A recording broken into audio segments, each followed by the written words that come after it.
Bonjour à tous. Pour cette route 67, on retourne sur les bancs de l'école, mais pas n'importe laquelle.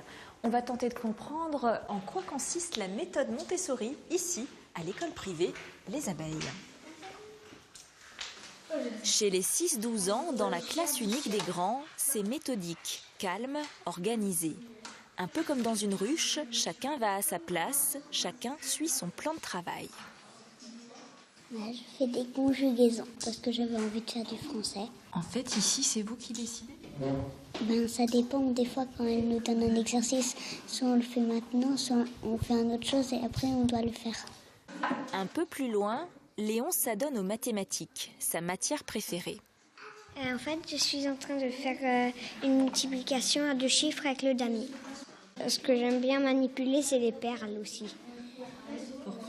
Je trouve que c'est marrant à manipuler. Ici, pas de cours magistral, mais plutôt des ateliers.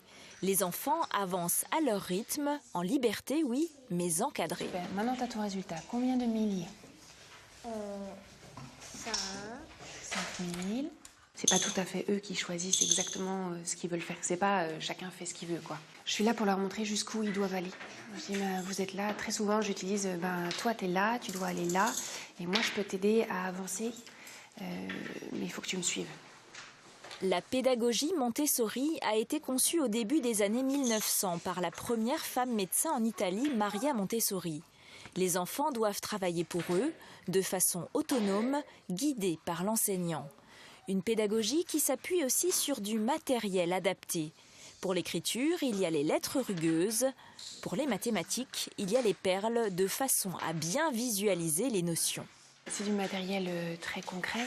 En fait, ici, par exemple, c'est 4 au cube. Donc vous avez des petites barres de 4 perles, 4 fois qui forment le carré de 4.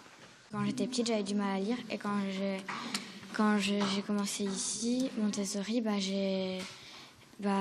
pour lire, j'ai tout de suite mieux compris les exercices et on n'était plus noté. Donc du coup,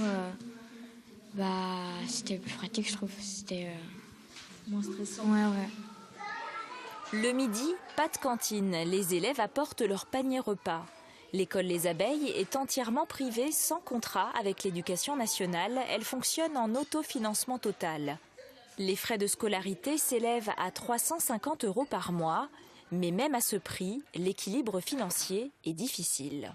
La grande difficulté réside dans le fait de pouvoir embaucher suffisamment d'enseignants et de pouvoir les rémunérer à un niveau correct. Et là, effectivement, les personnes qui travaillent à l'école font un énorme effort de ce point de vue et acceptent d'être rémunérées au SMIC enseignant. L'après-midi, dans la classe des 3-6 ans, pendant que certains dorment, les autres s'exercent à la vie pratique. Grains à transvaser, nouer, visser, chaque objet correspond à un apprentissage. Et quand certains enfants se posent des questions sur le système solaire, l'éducatrice adapte son enseignement. Oui, on est vraiment au rythme de l'enfant. Là, il me posait beaucoup de questions sur la Terre. Donc, je me suis dit, oui, on va commencer la Terre. On a commencé tout juste cette semaine. Une école où l'on voit le monde autrement, encore en marge de l'éducation nationale, et pourtant qui attire de plus en plus. L'organisation au niveau de l'éducation nationale n'est pas forcément appropriée pour les enfants de cet âge. Je pense qu'ici, l'école est beaucoup plus libérée et un meilleur épanouissement. Je le vois en comparaison avec des enfants du même âge qui sont dans des écoles traditionnelles. Le programme est suivi et largement suivi. C'est ton cartable là ? Pour l'heure, il existe seulement 3 écoles Montessori dans la région, mais cette pédagogie où les enfants sont acteurs de leur scolarité semble en plein développement. À bientôt pour un nouveau Route 67.